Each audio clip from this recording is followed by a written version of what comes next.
एकदन्ताय वक्रतुण्डाय गौरीतनयाय धीमहि गजेशानाय भालचन्द्राय श्रीगणेशाय धीमहि। एकदन्ताय वक्रतुण्डाय गौरीतनयाय धीमहि गजेशानाय भालचन्द्राय श्रीगणेशाय धीमहि।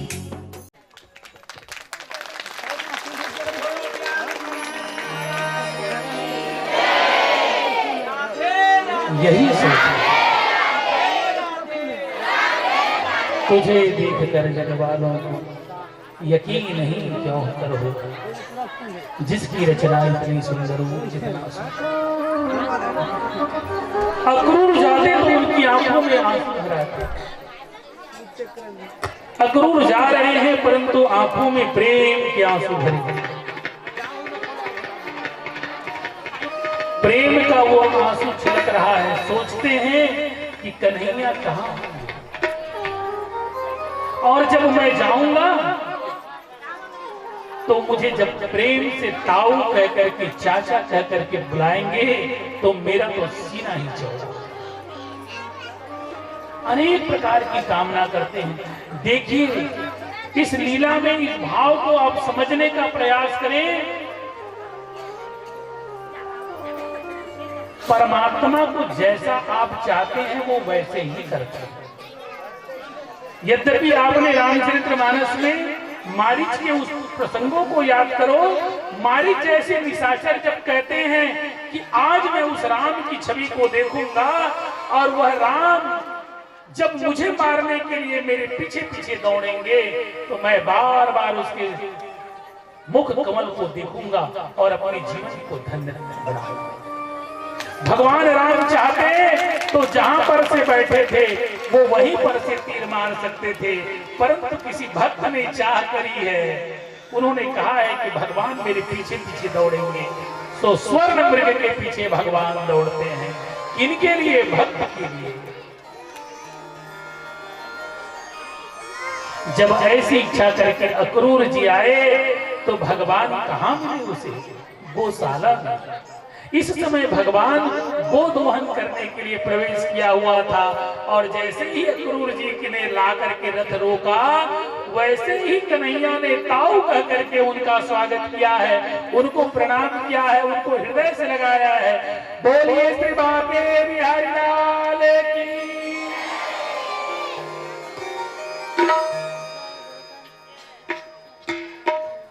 प्रेम ही भगवान को पाने के लिए पात्र बने। जिनके हृदय में असीम परमात्मा के लिए प्रेम है उनके लिए परमात्मा कहीं दूर नहीं।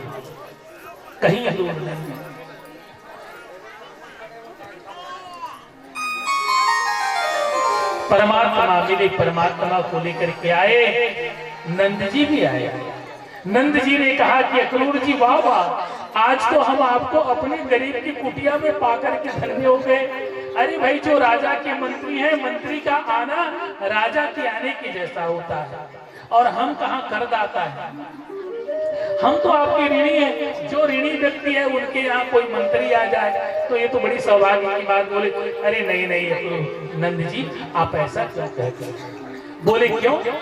अरे आपके प्रति बहुत प्रेम है, आप ऐसा ना समझा करो, अपने आप को कर्जदार मत समझा करो।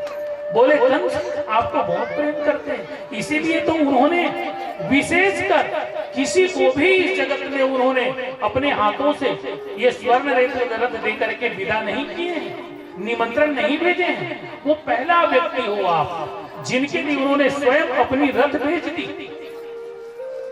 और उन्होंने कहा है, विशेष कर कहा है कि नंद जी से कहना कि उनके जो दो कुमार हैं कृष्ण और बलराम, उसे अवश्य लेकर के आना। विशेष निवेदन किया है, और आप अपने आप को इतना तुच्छ मानते हैं। जसोदा मैया उसी समय सबको भोजन परोस करके भोजन करने को बैठे। उनकी हाथ से तो कौरा ही छूट गई। जैसे ही सुना कि कंस ने कृष्ण को बुलाया है,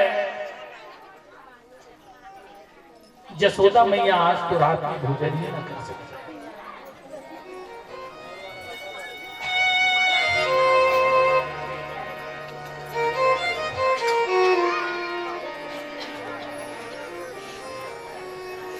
मां की आंखें भर आई जब कहा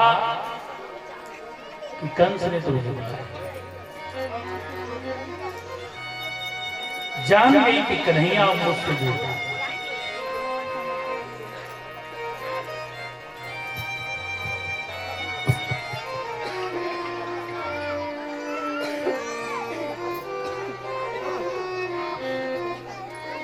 कन्हैया दूर जा रहे हैं, जब जानी तो रात में तो खाना ही नहीं खा, सो गई। सोए तो रात को नींद तो आती नहीं थी, छटपटाती थी। कन्हैया जाकर के बोले कि माँ तूने तो खाना भी नहीं खाया। बोले लाला अब खाना कैसे, अब कैसे खाना, तेरे बगैर और क्या। तो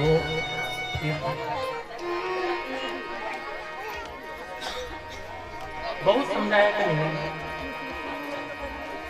कहने लगे मां तू रोया मत, मैं आऊंगा। फिर तो फिर ऐसी विदा की। मां जसोदा ने कहा कि कन्हैया मैं तेरे बगैर कैसे जी।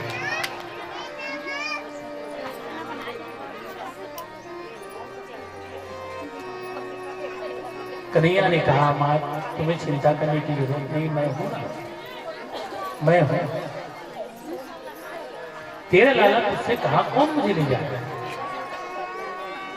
ये रखने वाले जो आए कंस तुझे ले जाएंगे।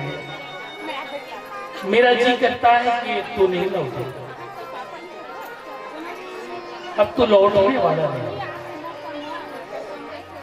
तू आई थी तो मेरे घर में आना था और तू चली जाएगी। एक बात कहने लगे कन्हैया मुझे माफ कर दे। किस बात के लिए मां, किस बात के लिए? मुझसे बड़ी भूल हुई लाला, मुझसे भूल हुई लाला, जो तुमको मैंने उखल से बांध दिया।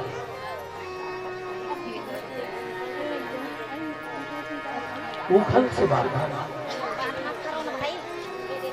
बार बार मेरी दोस्त मुझे रुलाती है। उस बंधन को भूल जाना, जिस बंधन को मैंने बांधा।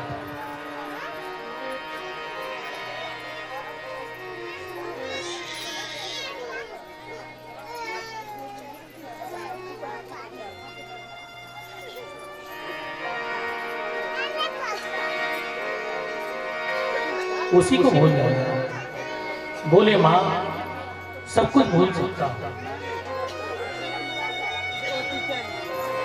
परंतु वो बंधन ही नहीं भूलता, वो बंधन ही नहीं भूलता। जिसे मुझे नहीं भूलना है उसी को भूलने की बात। बड़ी सुंदर बात है। हे रे कन्हैया किसको कहेगा तू मैया, एक ने तुझको दी है रे आंखें, एक ने दिया उजाला। कन्हैया किसको कहेगा तू मैया, हे रे कन्हैया किसको कहेगा तू मैया। हे रे कन्हैया किसको कहेगा तू मैया। हे रे कन्हैया किसको कहेगा तू मैया। हे रे कन्हैया किसको कहेगा तू मैया। दूध में नहलाने का, गोद में खिलाने का, सुख पाया जसोदा जी ने। मानी मान्यताएं और देवी देव पूजे, पीर सही देवती ने। मानी मान्यताएं और देवी देव पूजे, पीर सही देवती ने। गोद में नहलाने का, दूध में खिलाने का, दूध में नहलाने का सुख पाया यशोदा जी ने। एक ने तुझको दी है रे आँखें, एक ने दिया उजाला। कन्हैया किसको कहेगा तू मैया, हे कन्हैया आइए आइए कहेगा तू मैया। तेरे कन्हैया किसको कहेगा तू मैया, किसको कहेगा तू मैया, किसको कहेगा तू मैया, किसको कहेगा तू मैया। प्रेम का बोलो बाके बिहारी लाल की जय। राधे राधे राधे राधे। कहने लगी कि माँ, बहुत समझाया, आंसुओं की धाराएं बहती है जब कृष्ण विदा होते हैं। और विदाई तो फिर बिटिया का भी हो चाहे भगवान का हो, एक ही जैसा है। बिटिया भी रो रही थी, ऐसा लगा कि जैसे जिनको तो बेटी है, बेटी घर से जब विदा हो तो माँ बाप पर क्या बीतती है वो तो वही जाने। और बेटी का दर्द क्या होता है विदाई में, एक बाप से पूछो।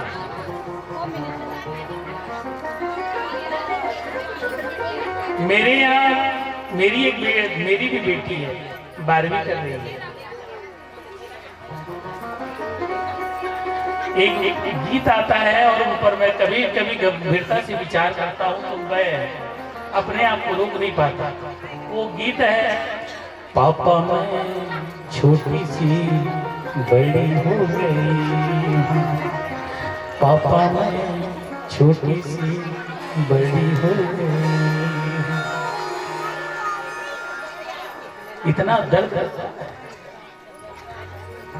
माँ तो रो के अपने दर्द को मिटा लेती है, लेकिन बाप का कलेजा फटता है।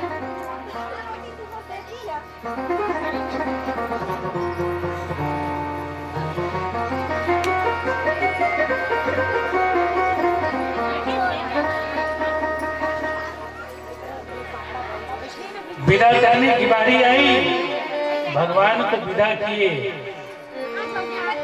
परंतु एक है जो बेहोश पड़ी हुई, जिनको होश ही नहीं है।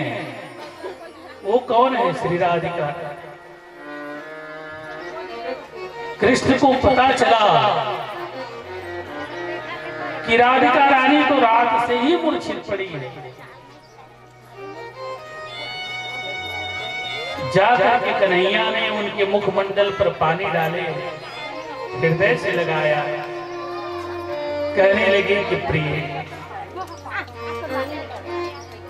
इस कर्म पथ पर मुझे कर्म करने की शक्ति तू मेरी है।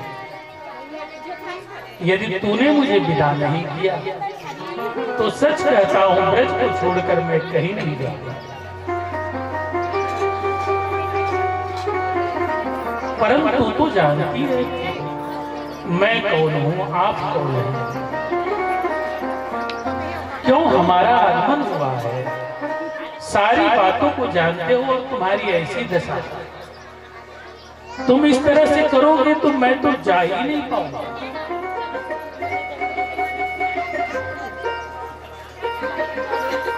राधिका रानी रोते रोते कहने लगी कि कन्हैया, तुमसे कुछ चीजें मांगू। बोले तू मांग, तेरे लिए ही तो मैं हूं सब कुछ। मैं जो हूं वो तेरे लिए ही हूं, तू मांग तुझे क्या चाहिए। कन्हैया बोले ये तुम्हारी बांसुरी, तू अपनी बांसुरी कहीं और नहीं बजाओ, ये बांसुरी मुझे नहीं।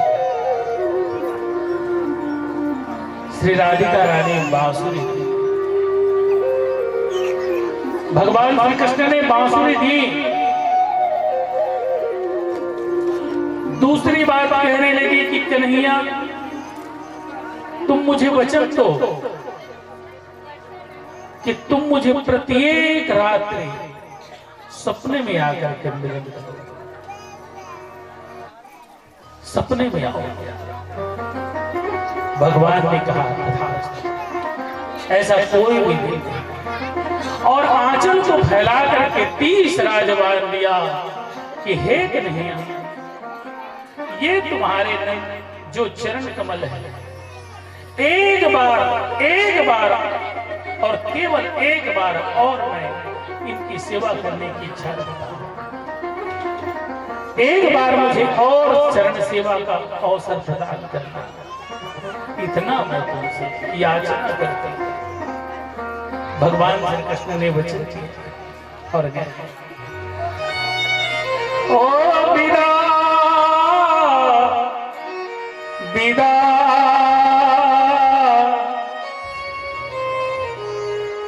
विदा, हे धर्म हृदय हे पुरुषोत्तम, हे धर्म हृदय हे पुरुषोत्तम, कर्म पथ पर विदा,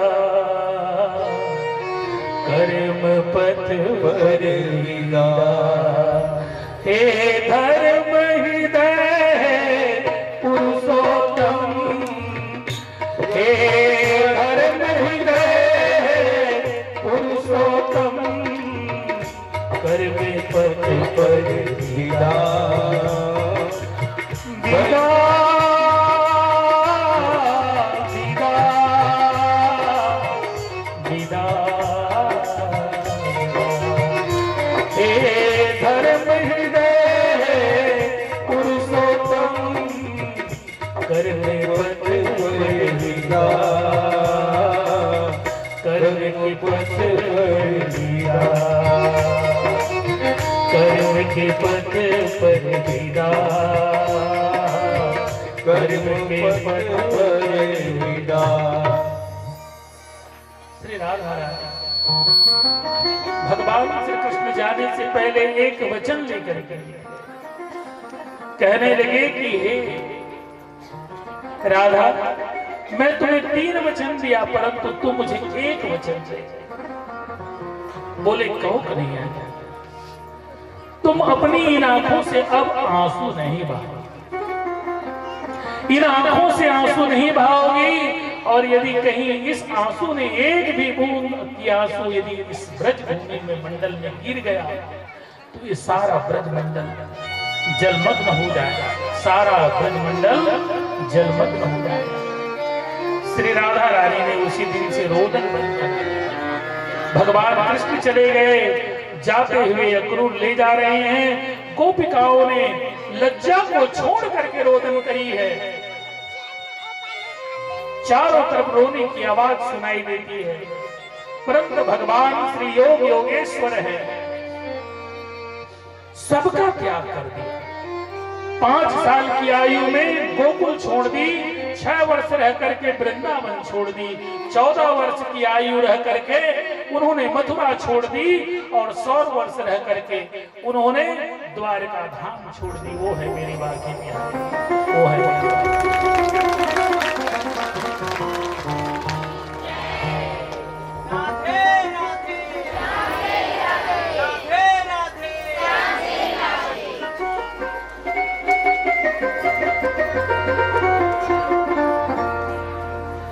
मार्ग में गए, जमुना जी के जल में जब उतरे तो अक्रूर को भगवान का स्वरूप दिखाई दिया। भीतर बाहर से भगवान का स्वरूप दिखाई दिए। अक्रूर को बोध हो गया कि जिसे मैं ले जा रहा हूं उसे कंस नहीं मार सकता, क्योंकि कंस उन्हीं को मार सकता है, जीवात्मा को मार सकता है, परमात्मा को नहीं। अब तो ऐसा लगता है कि मथुरा के अच्छे दिन आ गए हैं, और सच में जब से मथुरा में प्रवेश किया, बोले चारों तरफ कृष्णचंद्र महाराज की जय जयकार होने लगी।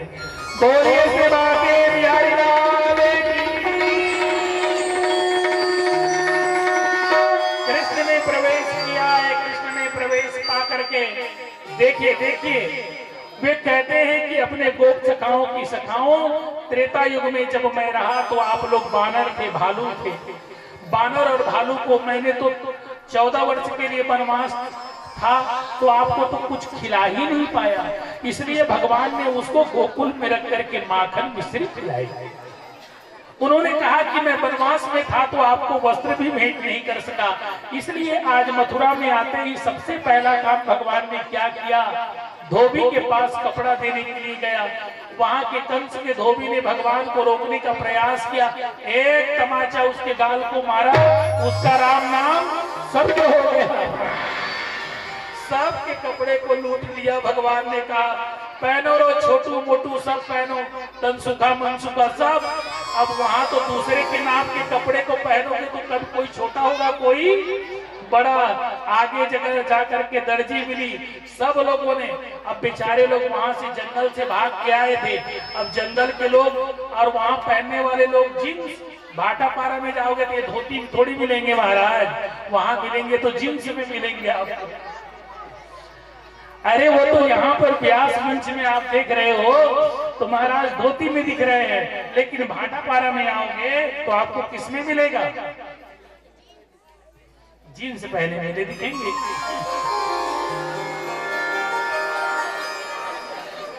जीन्स में महाराज मिलेंगे। तो जैसा देश वैसा भेष। अरे वहां तो सब पटकू पहन करके आए थे, मथुरा में आए तो भगवान ने सबको जीन्स पहना है। सब जींस पहने तो सब लोग एकदम लगे, सब लोग खुश हो गए, बोले वाह। अब तो आगे गए थे, एक सुदामा माली बना मिला। भगवान को देखिए तो भगवान की सुंदरता तो जैसे भी है, हमारे कन्हैया चाहे जैसा भी देखो ये सुंदर ही लगते हैं, और बिना श्रृंगार के तो और ज्यादा। उनको देख करके सुदामा माली प्रसन्न हो गया। सुदामा माली ने भगवान को सुंदर फूलों की माला पहना। आगे बढ़े तो हुआ क्या, ये कुब्जा नाम की एक स्त्री थी जो कंस के लिए चंदन बनाती थी, चंदन का अनुलेपन करती थी। जब वो चंदन को लेकर के जा रही थी, भगवान श्री कृष्ण ने कुब्जा को चुपके चुपके जाते हुए देखा। कुब्जा को देख करके भगवान श्री कृष्ण ने कहा कि हे सुंदरी तू कहां जा रही है। कुब्जा क्या थी, कुब्जा कुबड़ी थी, उनके पीठ पर एक कुबड़ निकला हुआ था। वो रोने लगी, कन्हैया आपने मुझे सुंदरी कहा, लोग मुझे गाली देते हैं, गाली सुन सुन करके मेरी कान में कभी मुझे पीड़ा नहीं पहुंचा। जितना मुझे गाली देने से पीड़ा नहीं हुआ, उससे ज्यादा तुम्हारी सुंदरी कहने से मुझे पीड़ा हुई। क्यों? क्योंकि मुझे पता है कि मैं सुंदर नहीं हूँ। लोग मुझे कुबड़ी कहते हैं तो अंदर से दुख तो लगता है, परंतु उतना दुख नहीं लगता जितना तेरी सुंदरी कहने से हुआ। भगवान ने एक अच्छी बात की, बोले मैंने तुम्हारा उपहास नहीं किया है, मैं तो तन को नहीं देखता, मैं तो सबके मन को ही देखता हूँ, और मैं देख रहा हूँ कि तुम्हारे मन सबसे सुंदर है, इसलिए मैंने तुम्हें सुंदरी कहा है। और इस तरह से भगवान ने उनके अंगूठे को अपनी अंगूठे से मिलाया और उसकी ठुड्डी को पकड़े और थोड़ा सा तिरछा किया। वह दिव्यांग सर्वांग सुंदरी हो गई, एकदम सौंदर्यवान हो गई। चारों तरफ चंदन की खुशबू फैल गई। कुब्जा धन्य हो गई। कुब्जा कहने लगी कि प्रभु आपने आज मेरे जीवन को पवित्र कर दिया। लोग मेरी उपहास उड़ाया करते थे, आज इन्हें सुंदरी कह करके सचमुच में मुझे सुंदर बना दिया। वास्तव में जो भगवान चाहे कितना भी कुरूप क्यों न हो, जो कृष्ण से जुड़ता है वो सुंदर बन ही जाता है।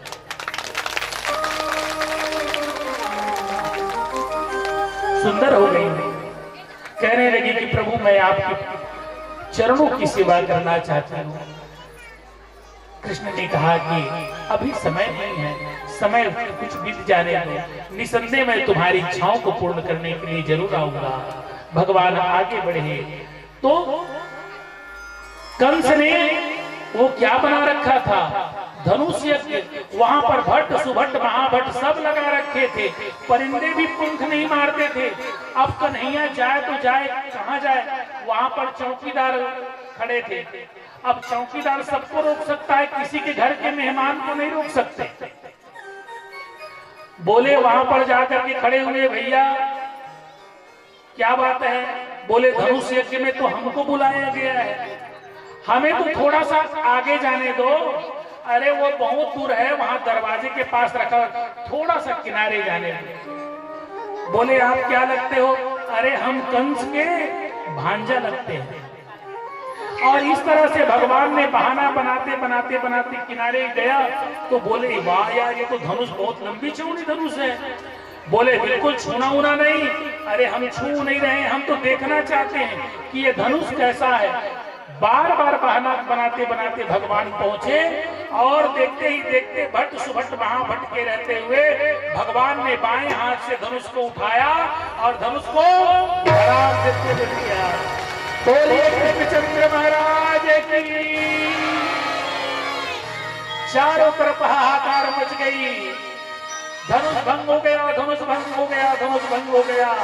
कंस के कानों में खबर पता चली तो उन्होंने कोलिया पिंड और अनेक अपने मल्लावतों को लेकर के वहां पर अपने अखाड़े में इंतजार करने लगे। वहां पर कोलिया पिंड नाम का हाथी को भगवान को मरवाने के लिए भेजा, लेकिन कोलिया पिंड हाथी को भी भगवान ने देखते देखते ऐसे उनकी सूंड को लेकर के पटके जमीन पर कि जमीन में पटकते ही उनके प्राण पंखे उड़ गए। राम और बलराम दोनों ने उनके दांत को उखाड़ करके एक ने एक कंधे में रख लिया, एक ने दूसरे कंधे पर, और वैसे ही प्रवेश किया। वहां पर दो बलवान युद्ध कर रहे थे, चाणूर और मुष्टिक। चाणूर को बलराम जी ने और मुष्टिक को भगवान कृष्ण ने वहीं पर दे मारा। ऊपर भगवान चढ़ करके कंस के मंच पर चढ़ा और जिस तरह से देवकी के बाल को कंस ने पकड़ा था वैसे ही कंस के बाल को पकड़ करके भगवान ने दे धड़ाम मारा और उनके प्राण पंखे उड़ गए। बोलिए कृष्णचंद्र भगवान की।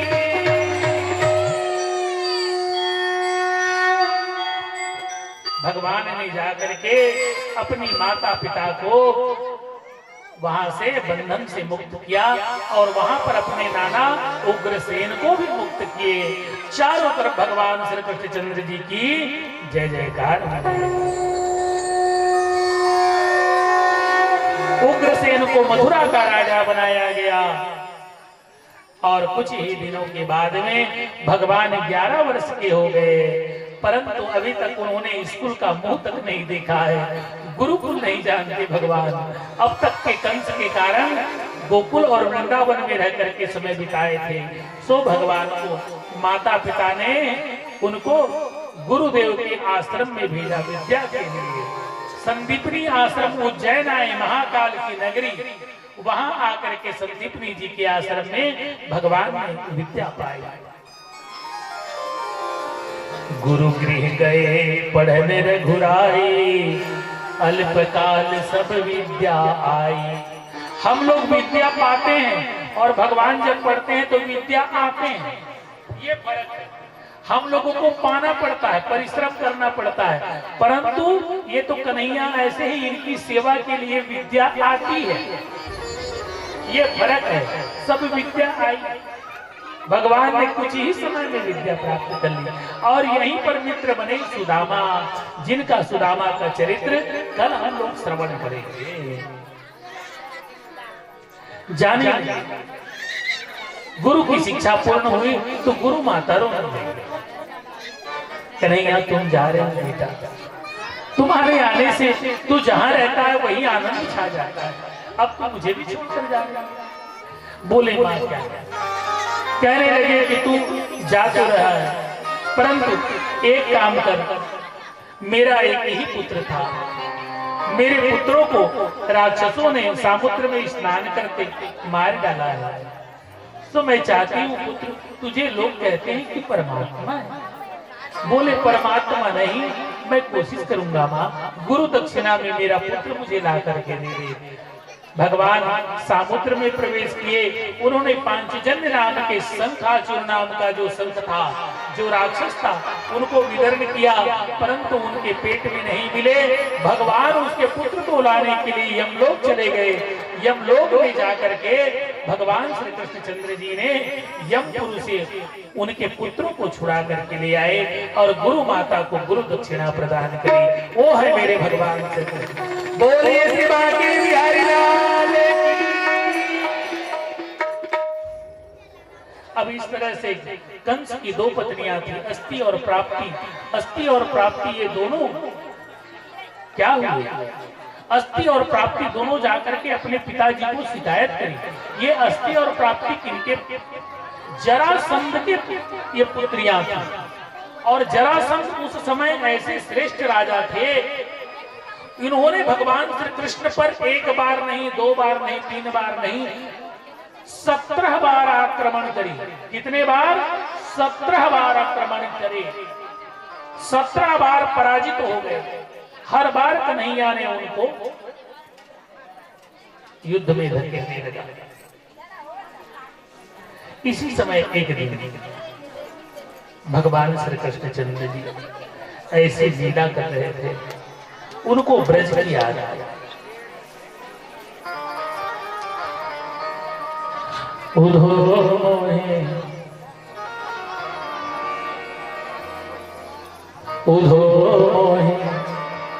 ब्रज बिसरावत नाही रे, उधो मोहे ब्रज बिसरावत नाही,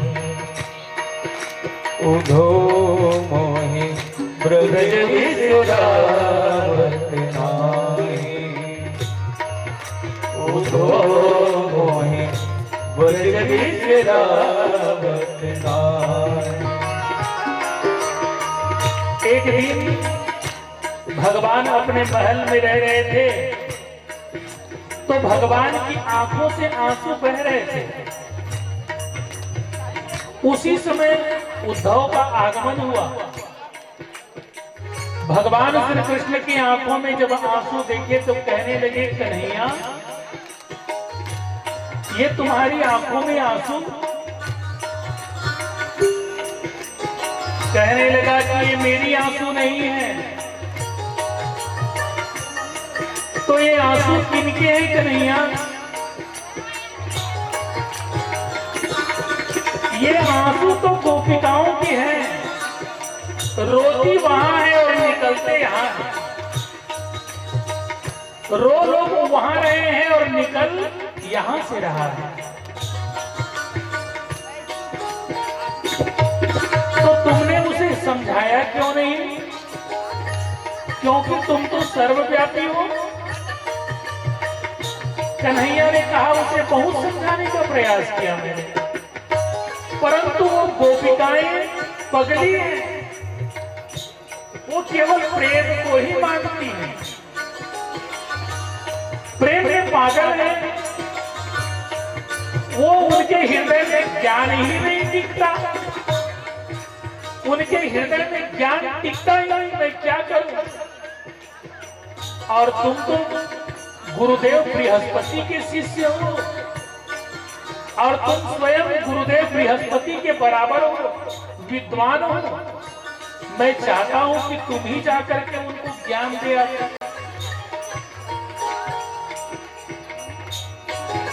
उधो ब्रज बिसरावत नाही, उधो ब्रज बिसरावत नाही। वृंदावन गोकुल उपवन सघन कुंज की छाई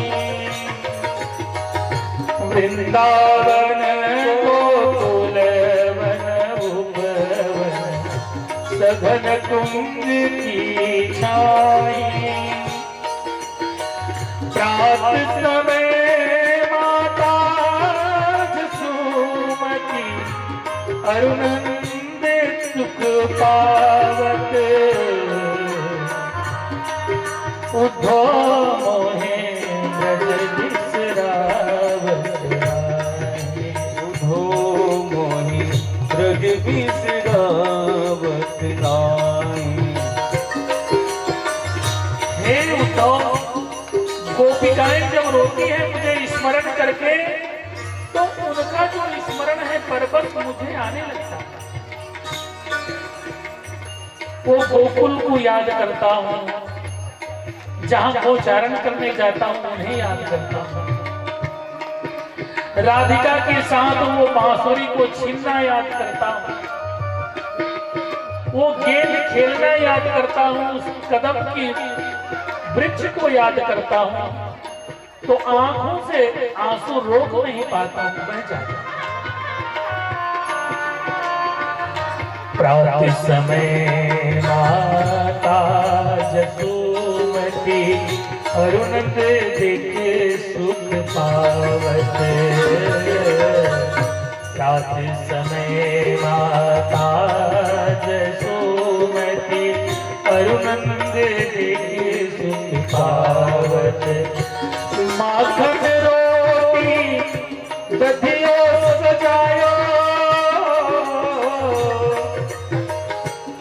मेरी माता सुबह सुबह मेरे लिए माखन रोटी बनाती थी तो माखन लगा के देती थी। कहते लाला बन जाओगे तो इसे खाना, भूखे मत रहना। और बात बात में मुझे हमेशा माखन खिलाती, मिश्री खिलाती और इतना प्यार करती मैं भूल ही नहीं पाता।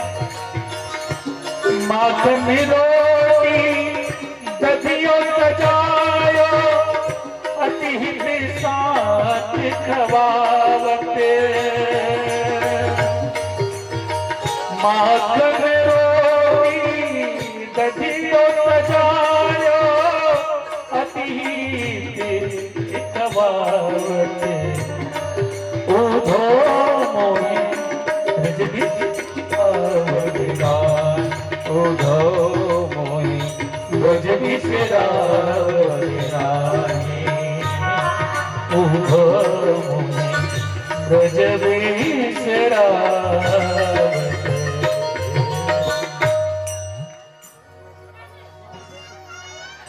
ज्ञान के द्वारा परमात्मा को पहचानना बड़ा मुश्किल है। लोग मूर्ख हो जो कृष्ण कृष्ण कृष्ण कह करके पागल हो रही है, खाना छोड़ दिया, पीना छोड़ दिया।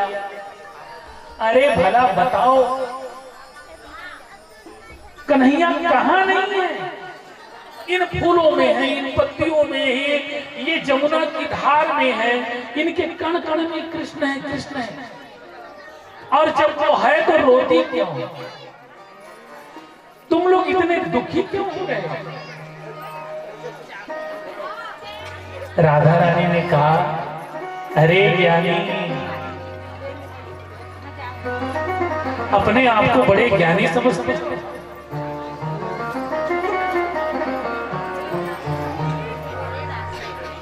तुम्हें पता है कि इस पीड़ा में भी आनंद है?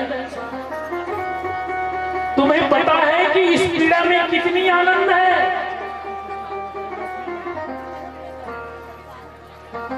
उन्होंने कहा पीड़ा में कभी आनंद? पीड़ा में आनंद किसे हो सकता है? तुम पागल हो गई हो इसलिए पीड़ा में आनंद है बोल रही हो। मैं बहुत सुंदर बातें बोलने जा रहा हूं, एक एक लफ्ज को आप समझने का प्रयास करना, एक एक लफ्ज। तुम मूर्ख हो जो पीड़ा में आनंद है कहते हैं। पीड़ा में आनंद है, पीड़ा में आनंद है। उद्धव ने कहा कि तुम मूर्ख हो गई हो, पागल हो गई हो, कृष्ण के प्रेम में पागल हो गई हो, ऐसी मरती रहो। बोले तुम्हें समझ नहीं है प्रेम का, तुम्हें समझ नहीं है प्रेम का, क्योंकि तुम प्रेम तो कभी किसी से किया नहीं, ज्ञानी बने प्रेम। उन दो लोगों से जाकर के पूछो, उन दो लोगों से जाकर के पूछो कि पीड़ा में कितनी आनंद है। वो दो कौन? एक है वो विवाहिता स्त्री जो बच्चे को जन्म देने में कितनी पीड़ा होती है, फिर भी इस जगत का हर स्त्री मां बनना चाहती है। एक वो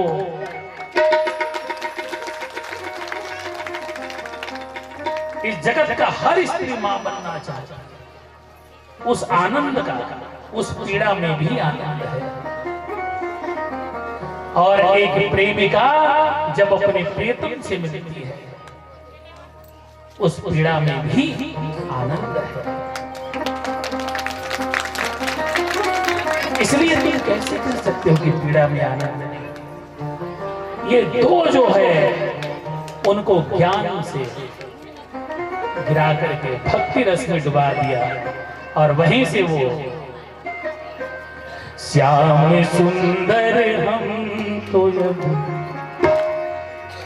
श्याम सुंदर हम तो जब, क्या आशिक तुम्हारे हो गए, श्याम सुंदर अब तो हम आशिक तुम्हारे हो गए, हम तुम्हारे बन गए और तुम हमारे बन गए, हम तुम्हारे बन गए, हम तुम्हारे बन गए और तुम हमारे बन गए, श्याम सुंदर अब तो आशिक तुम्हारे बन गए, श्याम सुंदर अब तो आशिक तुम्हारे बन गए।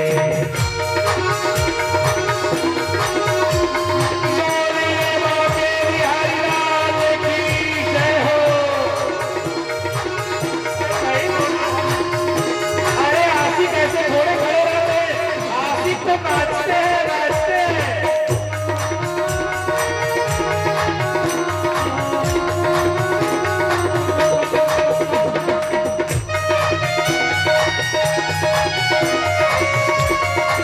दोनों हाथ उठा करके भगवान की मस्ती में बोलिए, श्याम सुंदर अब तो हम आशिक तुम्हारे,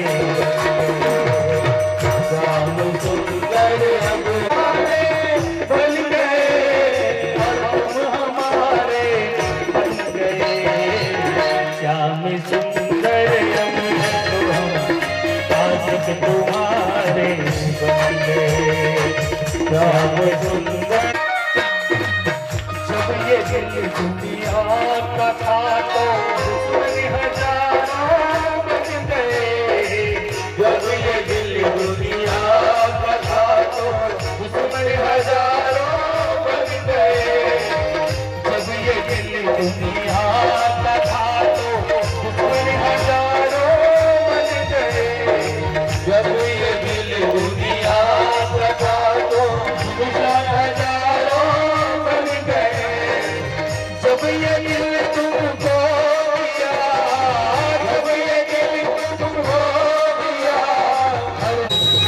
आशिक तुम्हारे बन गए, श्याम सुंदर अब तो हम आशिक तुम्हारे बन गए, श्याम सुंदर अब तो हम आशिक तुम्हारे बन गए, श्याम सुंदर अब तो हम आशिक तुम्हारे बन गए, श्याम सुंदर अब तो हम आशिक तुम्हारे बन गए, श्याम सुंदर अब तो हम आशिक तुम्हारे बन गए।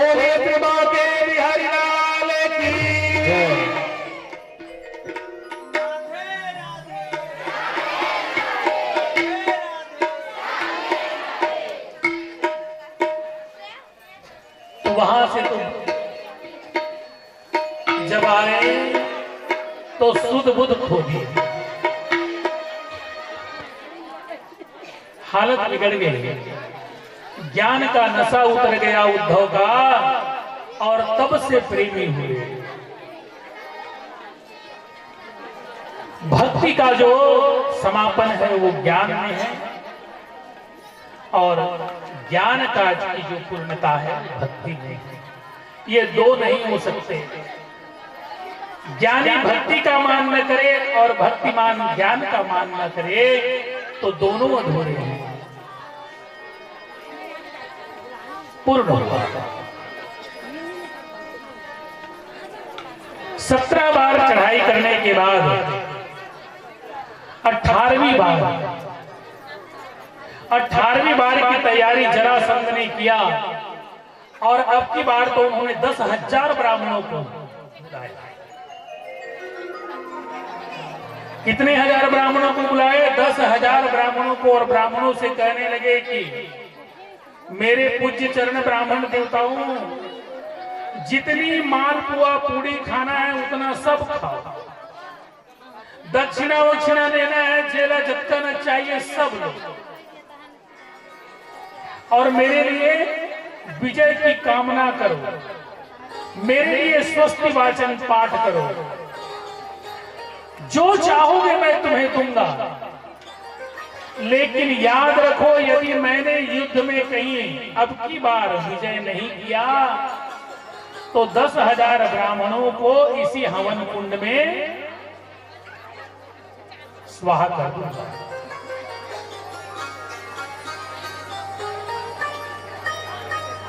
जितने मालपुआ खाने वाले ब्राह्मण थे थम गए। बोले जैसे बकरे को क्या खिलाया जाता है?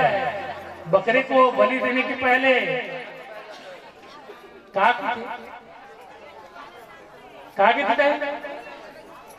अरे अभी धुरपैया देखो दिन में का खवा था, पहली मुकरल काटे पहली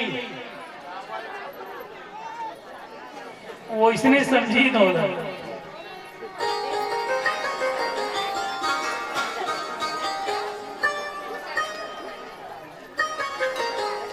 ये खबर भगवान श्री कृष्णचंद्र जी को पता था। बोले इस जगत में मेरे आराध्य हैं, ब्राह्मणों का जो श्रेष्ठ कुल है मेरे आराध्य हैं और मेरे आराध्य पर इतनी बंदिश डाली गई है, ऐसे युद्ध में हार जाना ही श्रेष्ठ है।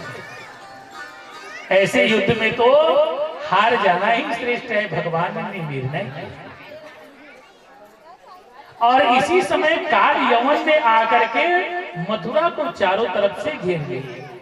काल यवन ऐसा कालजयी था कि जिसको कृष्ण भी सामने से युद्ध में नहीं जीत सकते थे। जैसे बलि को नहीं जीता जा सकता था, उसी तरह से काल यवन को भी नहीं जीत सकते थे। काल यवन ने 1 करोड़ सेना लेकर के मथुरा को चारों तरफ से घेर लिया। तब भगवान श्री कृष्णचंद्र जी ने रथ से बाहर नहीं, केवल मथुरा के दरवाजे खुले और भगवान श्री कृष्णचंद्र जी महाराज जी केवल अकेले पैदल पैदल भागे और पीठ दिखा करके भागा। इसलिए भगवान को रणछोड़ नाम पड़ा। बोले रणछोड़ कृष्णचंद्र भगवान की। हमारे कन्हैया उसी दिन से रणछोड़ कहलाए। युद्ध भूमि को छोड़ करके भगने के कारण रणछोड़ कहलाए। लेकिन काल यवन ने उनका पीछा किया। काल यवन की मृत्यु छुपी हुई थी। वहां पर भगवान ने एक पर्वत के अंदर में जाकर के, एक व्यक्ति सोया हुआ था, वहां पर जाकर के भगवान ने अपनी पीतांबरी डाल दी। काल यवन गया। काल यवन ने यही समझा कि पीतांबरी को बिछा करके कन्हैया सो रहे हैं, और जैसे ही उन्होंने पीतांबरी हटाई उसी में इक्ष्वाकु वंशी महाराज मंधाता के जो पुत्र थे मुचुकुंद सो रहे थे। मुचुकुंद की दृष्टि पड़ते ही काल यवन जल करके भस्म हो गया। बोले कृष्णचंद्र महाराज की। जब उनकी आंख के तेज से काल यवन जल करके भस्म हो गया तो बांके बिहारी का दर्शन पा करके मुझको ने धन्यवाद कहा कि प्रभु मैंने जो पुण्य किया था फल तो मुझे आज मिला। मैं देवासुर संग्राम में युद्ध करते करते करते करते जब मैंने कहा कि मेरे पूर्वजों से मुझे जाना है तो देवताओं ने कहा कि राजन तुम्हारी पृथ्वी की काल की गणना और हमारे स्वर्ग लोक की काल की गणना में धरती और आसमान का अंतर है। तुम्हारे और आने और जाने में ही तुम्हारे कई पीढ़ी बीत चुके हैं। अब वहां तुम्हें पहचानने वाला भी कोई नहीं है।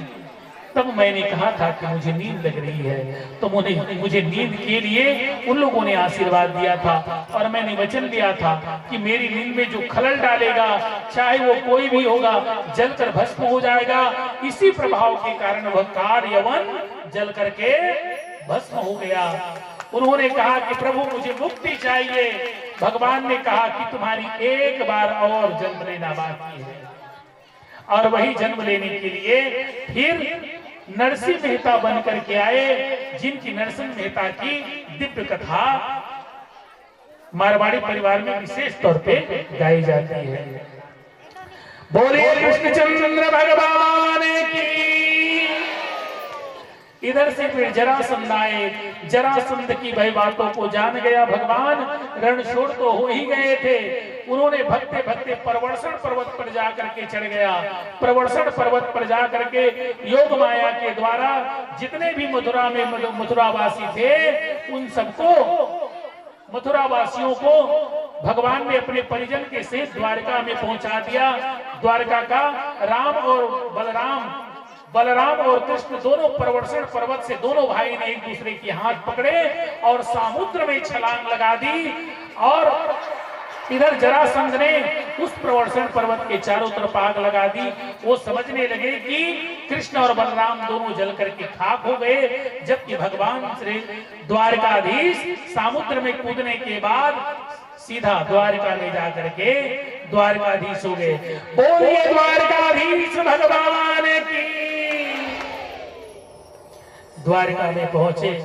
द्वारका पहुंच करके भगवान श्री कृष्णचंद्र जी महाराज जी ने बलराम जी का विवाह अनर्थ देश की राजा श्रीमान की रेवत की कन्या रेवती से उनका विवाह करा दिया। राजा हो गए। अब यहाँ भगवान कृष्णचंद्र जी महाराज जी रह ही रहे थे कि इधर दुर्योधन के जो मित्र हैं, शिशुपाल के जो मित्र हैं, रुक्मी, उनकी बहन का नाम है रुक्मणी।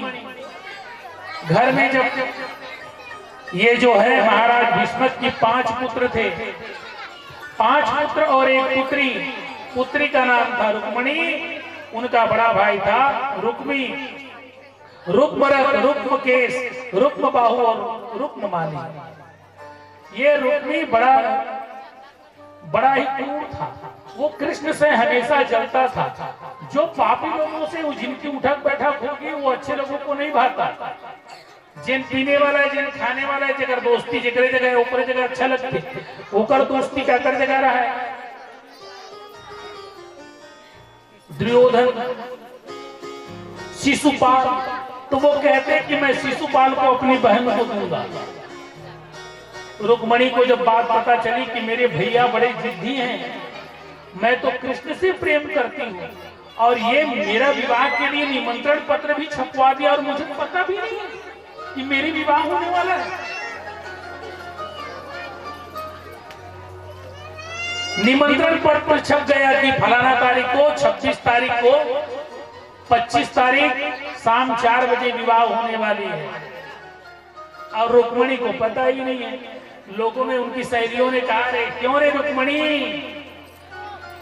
कृष्ण कृष्ण करते फिरती है, प्रेम किसी और से, शादी किसी और से। बोले ऐसे नहीं चलेगा। बोले शादी कर रही हो? बोले किससे? शिशुपाल से।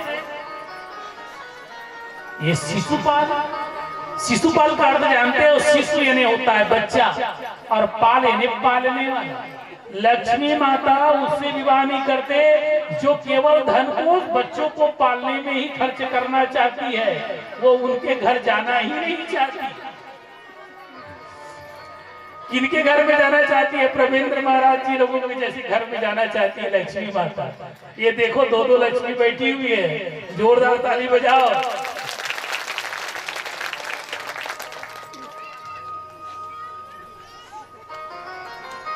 बोले मैम ये शिशुपाल के यहाँ आने जाने वाले, आप लोगों को सुनाया था ना वो कंजूस की कथा, दानचंद महाराज जी की कथा।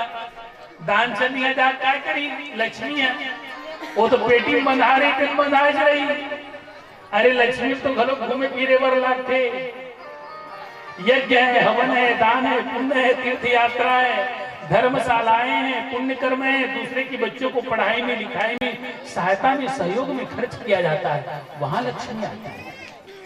कहने लगे ये तो शिशुपाल है, इनके पास जाऊंगी तो बंधन में रहूंगी, और कृष्ण के पास जाऊंगी तो कृष्ण तो ऐसे हैं कि कृष्ण पूरे संसार का पालन करने वाला है, जिन्होंने सुदामा को 3 लाख लोग का राज्य दे दिया। ऐसा मेरा कृष्ण है, ऐसा मेरा।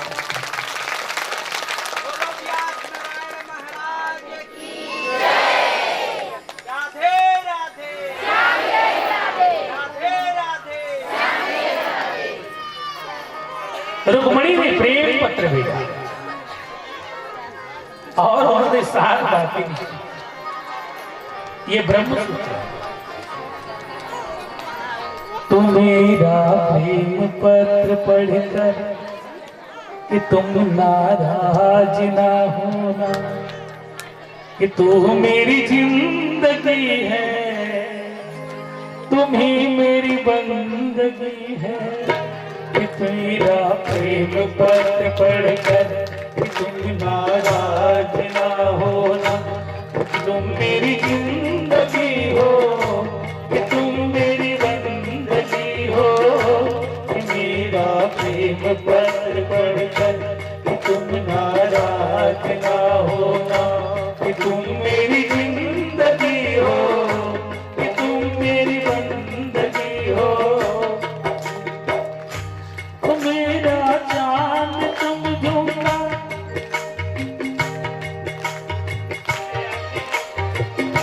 कि मेरा प्रेम पत्र पढ़कर कि तुम नाराज ना होना, कि तुम मेरी जिंदगी हो, कि तुम मेरी बंदगी हो।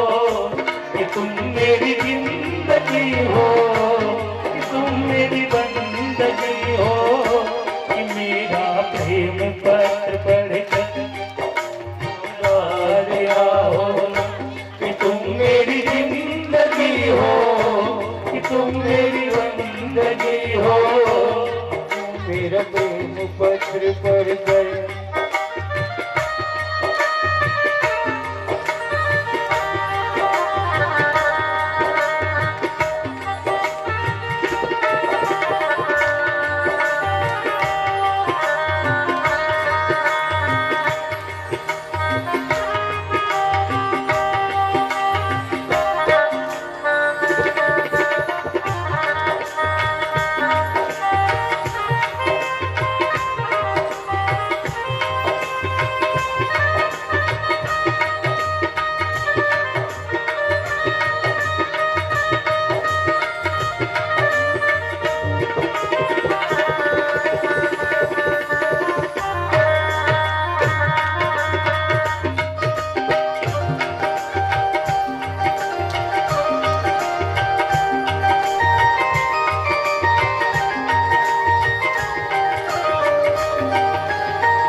मगर उसमें भी दाग है, तुझे सूरज ने कहता था मगर उसमें भी आग है।